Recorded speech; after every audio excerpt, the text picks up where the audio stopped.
ఒక ఇంట్లో తండ్రి ఐఏఎస్ చదువుతున్నారు, తల్లి ఐపీఎస్. వీళ్ళిద్దరూ మంచి ఉద్యోగాలు చేస్తున్నారు. వీళ్ళిద్దరు మంచి భక్తులు అన్నమాట.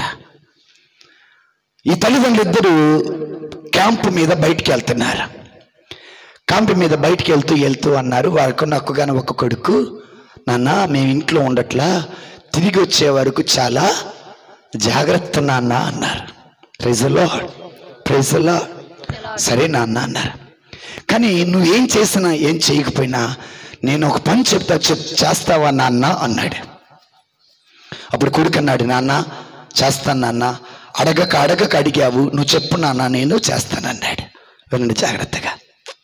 ఆయన ఏం చేశాడంటే లోపలికి వెళ్ళి 2 కర్రలు తీసుకొచ్చాడు. ఎందిచ్చాడు? 2 కర్రలు తీసుకొచ్చి ఈ 2 కర్రలని నిలువుగా ఒకటి అడ్డంగా ఒకటి పెట్టేశారు. పెట్టన్నాడు, నాన్న మేము ఇంట్లో ఉండట, నువ్వు ఎప్పుడైతే మందు తాగుతావో మాకు తెలియదు, నువ్వు నిజాయితీగా సిన్సియర్గా నువ్వు మందు తాగినప్పుడు ఒక మేకు కొట్టు, వ్యభిచారం చేసినప్పుడు ఒక మేకు కొట్టు, దొంగతనం చేసినప్పుడు ఒక మేకు కొట్టు,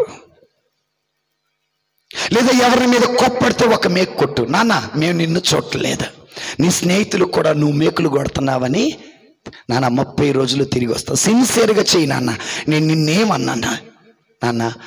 కొడుకు అనుకున్నాడు మేకులు కొట్టడమే కదా, ఏముందులే ఏమన్నాడు, మేకులు కొట్టడమే కదా ఏముందులే అనుకుని ఆ కొడుకు రోజు కూడా మేకులు కొట్టాడండి. 30 రోజుల తర్వాత ఈ ఐఏఎస్ ఐపీఎస్ తల్లిదండ్రులు ఇద్దరు కూడా వచ్చాడు. తండ్రి మొట్టమొదట అడిగిన మాట, నాన్న కొడుక నేను నీ కోసం ఒక పని అప్పగిచ్చా కదా, ఆ పని ఏం చేస్తావు అన్నాడు. కొడుకు పరిగెత్తుకుంటూ వెళ్ళి సిన్సియర్గా చేశా, చూడు ఈ నువ్వు నిలువుగా అడ్డంగా కొట్టిన ఈ చెక్కకి ముందు మేకులున్నాయి, వెనక మేకులున్నాయి, పక్కన కూడా మేకులున్నాయి. అప్పుడు ఆ తండ్రి ఆ కొడుకుని మెచ్చుకున్నాడు, చాలా సిన్సియర్గా పనిచేశావు, చాలా సిన్సియర్గా పనిచేశావు, I appreciate you my dear son అని చక్కగా మెచ్చుకున్నాడు. మెచ్చుకొని కొడుకు భుజం మీద చెయ్యేసి ఆ చేత్తో పట్టుకొని గుళ్ళోకి తీసుకెళ్ళాడు. అడు చూడు అన్నాడు. నాన్న నువ్వు కొట్టిన చెక్కలాగే ఉంది ఆ గుళ్ళో ఉన్న చెక్క. నాన్న ఆ చెక్క మీద ఎవరో వేలాడబడుతున్నారు, ఈ చెక్క మీద మేకులు మాత్రమే ఉన్నాయి. నాన్న ఆ చెక్కకు మేకులు వాళ్ళు కొట్ల, ఈ చేతుల్లో గుంట ఆ వేలాడుతున్న మనిషి చేతుల్లో గుంట కొడితే ఆ చెక్కలోకి వెళ్ళాయి. నువ్వు మేకులు కొట్టింది చెక్క కాదు నాన్న, నువ్వు మేకులు కొట్టింది నా యేసయ్యకి. నువ్వు అబద్ధం ఆడిన ప్రతిసారి ఒక మేకు దింపుతున్నావు, నువ్వు దొంగతనం చేసిన ప్రతిసారి ఒక మేకు దించుతున్నావు,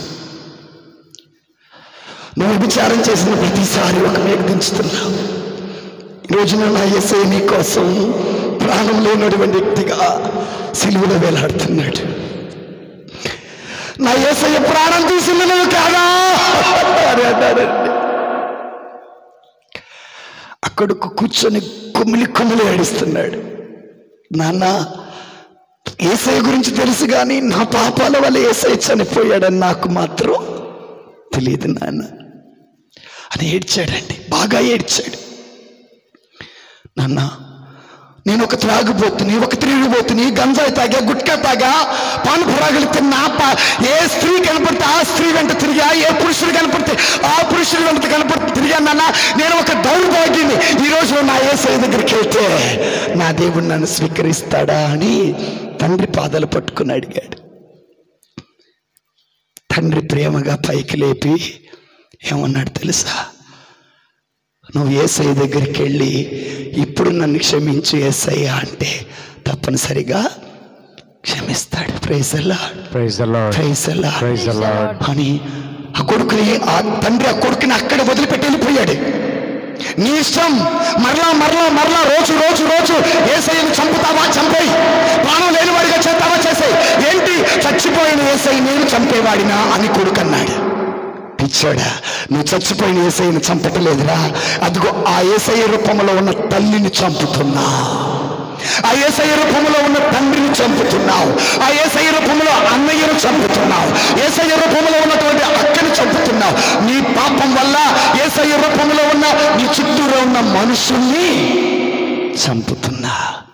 ఏం చేయాలా, ఏం చేయాలి నాన్న అనంటే యేసయ్య దగ్గరికి వెళ్ళి, యేసయ్యా నేను తప్పు చేశా, నన్ను క్షమించమని ఎక్కి ఎక్కి ఆడమన్నాడు. Praise the lord, praise the lord, praise the lord, praise the lord, praise the lord, praise the lord. ఈ రోజుల్లో ఇక్కడున్న మనం అందరం కూడా ఆ కుమారులు అంటోళ్ళవి.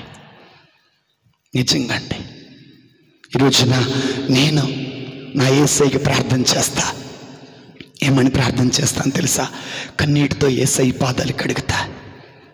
నన్ను దేవుడు అమరునిగా చేస్తే పాపం చేసి లోకములో పడిపోయి లోకపు వాంఛలకు, శారీరక వాంఛలకు, దృష్టి వ్యామోహములో, శారీరక వ్యామోహములో పడిపోయి, పదవి వ్యామోహములో పడిపోయి, కులమంటూ, గోత్రమంటూ, పదవి అంటూ, అధికారం అంటూ, డబ్బంటూ, వెండంటూ, బంగారం అంటూ, వ్యాపారం అంటూ ఎన్నో తిరిగి పాపం చేశాను. నా దేవా నన్ను క్షమించయ్యా అన్నాడు కదా. అలా అడిగితేనే దేవుడు మనకి పాప క్షమాపణ ఇస్తాడు. అలా అడగపోతే మనకి పాప క్షమాపణ లేదు. అందులో చిన్నపడదా, మోకరించగలిగిన వాళ్ళు మోకరించుదా.